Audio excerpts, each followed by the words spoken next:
Fine fine. ಇದೀಗ ನಮ್ಮನ್ನು ಆಮ್ ಆದ್ಮಿ ಪಕ್ಷದ ವಕ್ತಾರರಾಗಿರ್ತಕ್ಕಂಥ ಕೇಶವ ಪ್ರಸಾದ್ ಜಾಯ್ನ್ ಆಗಿದ್ದಾರೆ. ಕೇಶವ ಪ್ರಸಾದ್ ಅವರು ನಮಸ್ಕಾರ. ನಮಸ್ಕಾರ ಉಮೇಶ್ ಸರ್. ನಮಸ್ಕಾರ. ನಮಸ್ತೆ ನಮಸ್ತೆ. ನಾನೊಂದು ಪಾಯಿಂಟ್ ಇದೆ ಇಲ್ಲಿ ಏನಂತ ಹೇಳಿದ್ರೆ, ಈಗ ಅಯೋಧ್ಯೆ ಉಮೇಶ್ ಅವರ ಈಗ ನಾನು ಕೇಳೋದು, ಅಯೋಧ್ಯೆಯಲ್ಲಿ ಇಷ್ಟು ಕೋಟ್ಯಾಂತರ ಜನ ನಂಬ್ಕೊಂಡಿರ್ತಕ್ಕಂಥ ಒಂದು ಸ್ಥಳದಲ್ಲಿ ಈ ಥರ ಹಾಡು ಹಗಲೇ ಈ ಥರ ಕಳ್ತನ ಮಾಡ್ತಿದ್ದಾಗ ಅದೇ ಟೇಲ್ ಎಂಡರ್ಸು ಬಾಲಂಗೋಚಿಗಳನ್ನು ಅರೆಸ್ಟ್ ಮಾಡಿಬಿಡೋದು. ಯಾರೋ ಅದ್ರದ್ದು ಬರೀ ಬಾಲ ಅಲ್ಲ, ತಲೆ ಬೇಕಲ್ಲ ಸರ್, ತಲೆನೇ ಹಿಡಿಬೇಕಲ್ಲ, ಅದೆಲ್ಲ ಮಾಡಲ್ವಾ ಇಲ್ಲಿ? ಹಿಡಿದು ಎಡೆಮುರಿ ಕಟ್ಟಬೇಕಲ್ಲ ಇದೊಂದು ಸರ್. ಇಲ್ಲ ಇದೊಂದು ಸರ್ ನಿಜವಾಗ್ಲೂ ಬಹಳ ಬೇಜಾರಾದಂತ ಸಂಗತಿ. ಮತ್ತೆ ಇದು ರಾಜಕೀಯವನ್ನು ಹೊರತುಪಡಿಸಿ ನಾವೆಲ್ಲ ಮಾತಾಡಬೇಕು. ಕೇವಲ ಇದು ಬಿಜೆಪಿ, ಕಾಂಗ್ರೆಸ್ ಅಥವಾ ಜೆಡಿಎಸ್ ಅನ್ನೋದಕ್ಕಿಂತಲೂ ನಮ್ಮೆಲ್ಲರ ಭಾವನೆಗಳಿಗೆ ಧಕ್ಕೆ ಆಗಿದೆ ಸರ್. ಇಲ್ಲಿ ಯಾರೇ ತಪ್ಪು ಮಾಡಿದ್ರೆ ಅವ್ರು ಶಿಕ್ಷೆ ಆಗ್ಬೇಕು ಅನ್ನೋದು ನಮ್ಮ ಜೆಡಿಎಸ್ ಪಕ್ಷದ ಆಗ್ರಹ ಸರ್. ನಾವ್ ಈ ಹಿಂದೆ ಅನೇಕ ವಿಚಾರಗಳು ನೋಡಿದ್ದೀವಿ. ರಾಮ ಮಂದಿರ ಅಂತಂದಾಗ ನಮ್ಗೊಂದು ದೈವತ್ವ ಇದೆ, ನಮಗೊಂದು ಏನೋ ಒಂದು ಭಕ್ತಿ ಮತ್ತು ಪರಾಕಾಷ್ಠೆಯನ್ನು ತಲುಪುವಂತ ಅಯೋಧ್ಯೆಯಲ್ಲಿ ಈ ತರ ಆಯ್ತಲ್ಲ. ಅಯೋಧ್ಯೆಯನ್ನ ರಾಮ ಮಂದಿರ ನಿರ್ಮಾಣ ಮಾಡೋ ಸಂದರ್ಭದಲ್ಲಿ ಭಾರತದ ಎಲ್ಲ ರಾಜ್ಯಗಳಿಂದ ಅನೇಕ ಭಕ್ತರು ಅವ್ರ ಕೈಲಾದಷ್ಟು ಸಹಾಯ ದೇಣಿಗೆ ಎಲ್ಲ ಮಾಡಿದ್ದಾರೆ. ಆದ್ರೆ ಇವತ್ತು SIT ತನಿಖೆ ಮುಖಾಂತರ ಕೇವಲ ಕಣ್ಣೊರ್ಸೋ ಕೆಲಸವನ್ನು ಮಾಡಬಾರ್ದು. ಅಲ್ಲಿ ಇದೊಂದು CBI ತನಿಖೆ, ದೊಡ್ಡ ಮಟ್ಟ ತನಿಖೆ ಆಗಿ ಸರ್, ಯಾರ್ಯಾರೆಲ್ಲ ಇದ್ರೊಳಗೆ ಹಿಂದೆ ಇದ್ದಾರೆ ಅವ್ರಿಗೆಲ್ಲ ಕಠಿಣವಾದ ಶಿಕ್ಷೆ ಆಗ್ಬೇಕು ಅಂತ ಹೇಳಿ ನಾನು ಆಗ್ರಹಿಸ್ತೀನಿ ಸರ್. ಏನ್ ಕುಮಾರಸ್ವಾಮಿ ಅವರು ದೇವೇಗೌಡರನ್ನ ಮಾತಾಡಿದ್ರ ಇದ್ರ ಬಗ್ಗೆ ಎಲ್ಲ ಸುಮ್ಮನೆ ಇದ್ದಾರೆ ಅವ್ರಿಬ್ರು ಅಂತ? ಇಲ್ಲ, ಅವರಿಗೆ ಅವಕಾಶ ಸಂದರ್ಭ ಬಂದ ಮಾತಾಡಿದ್ದಾರೆ ಸರ್. ಬಟ್ ಈ ವಿಚಾರದಲ್ಲಿ ಅವ್ರಿಗೂ ಬೇಸರ ಆಗಿರುತ್ತಲ್ವ ಸರ್. ಈಗ ನಾವು ಬೇಲಿ ಎದ್ದು ಹೊಲ ಮೈದ್ ಅಂತ ಅಲ್ಲ ಉಮೇಶ್ ಜಿ, ಈಗ ಬೇಸರ ಆಗಿರೋದು ನಾವು ಹಂಗೆ ಅರ್ಥ ಮಾಡ್ಕೊಬಿಡಕ್ ಆಗಲ್ಲ ಉಮೇಶ್ ಜಿ. ಈಗ ಬೇಸರ ಹಂಗೆ ಅರ್ಥ ಮಾಡ್ಕೊಬಿಡಕ್ ಆಗಲ್ಲ. ದೇವೇಗೌಡರಿಗೂ ಬಹಳ ಬೇಸರ ಆಗಿರ್ಬೋದು, ಕುಮಾರಸ್ವಾಮಿ ಅವ್ರಿಗೂ ತುಂಬಾ ನೊಂದ್ಕೊಂಡಿರ್ಬೋದು, ಹಿಂಗೆಲ್ಲ ಊಹೆ ಮಾಡ್ಕೊಳಕ್ ಆಗಲ್ಲ.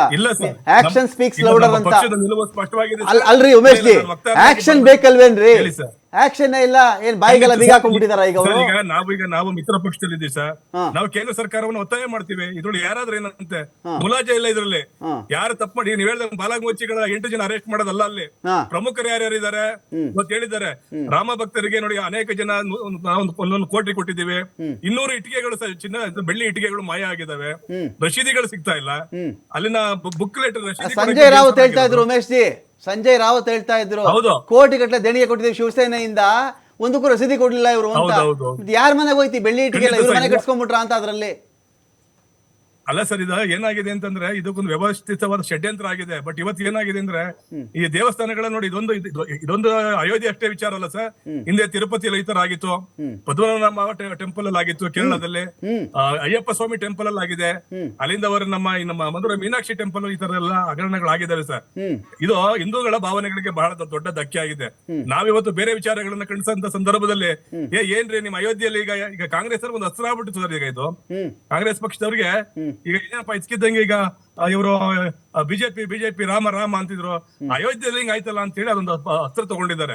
ಬಟ್ ಆದ್ರೆ ಇದು ಇನ್ನ ನಾವು ಕಾಂಗ್ರೆಸ್, JDS, ಬಿಜೆಪಿ ಅಂತಲ್ಲ ಸರ್, ಅಲ್ಲಿ ಯಾರೇ ತಪ್ಪು ಮಾಡಿದ್ರು ಸರ್, ಅದು ಎಷ್ಟೇ ದೊಡ್ಡ ಮಟ್ಟದ ಕೈವಾಡಿದ್ರು ಸರ್, ನಾವು ಒತ್ತಾಯ ಮಾಡ್ತಾ ಇದ್ದೀವಿ ಸರ್. ಇದು ಕೇವಲ SIT ತನಿಖೆಯಿಂದ ಇದು ಸಾಕಾಗಲ್ಲ, ಇದು CBI ಅಥವಾ ED ಕೊಡ್ಬೇಕು. ಯಾಕೆಂತಂದ್ರೆ ಇದು ದೊಡ್ಡ ಹಗರಣ ಇರಂಗ್ ಕಾಣಿಸ್ತದೆ ಸರ್ ಇದ್ರೊಳಗಡೆ. ಅಲ್ಲ ಹಂಗೆ ಕುಮಾರಸ್ವಾಮಿ ಅವ್ರಿಗೂ ಫೋನ್ ಮಾಡಿ ಹೇಳ್ಬಿಡಿ, ಅದನ್ನ ಈ ತರ ಮಾತಾಡ್ಬಿಡಿ ಕುಮಾರಣ್ಣ, ಇಲ್ಲಾಂದ್ರೆ ಗೊತ್ತಾಗಲ್ಲ, ನಾನು ಬರೀ ಉಮೇಶ್ ನಾನು ಮಾತಾಡಿದ್ರೆ ಜೋರ ಕೇಳಿಸಲ್ಲ ಅಂತ. ಇಲ್ಲ ಸರ್, ಅವ್ರಿಗೂ ಇದೇ ಸಂದರ್ಭ ಬಂದಾಗ ಅವರು ಹೇಳ್ತಾರೆ ಸರ್, ವಿಚಾರವಾಗಿ ಅವರು ಖಂಡಿಸ್ತಾರೆ ಸರ್. ಓಕೆ, ನಾನು ಮತ್ತಷ್ಟು ಮಾತಾಡಿಸ್ತೀನಿ. XLPU ಕಾಲೇಜ್ ಅರ್ಪಿಸುವಂತಹ ಅಖಾಡ ಬಿಗ್ ಫೈಟ್ ವಿಶೇಷ ಮತ್ತೆ ಮುಂದುವರಿಯುತ್ತೆ ಒಂದು ಬ್ರೇಕ್ ಆದ್ಮೇಲೆ.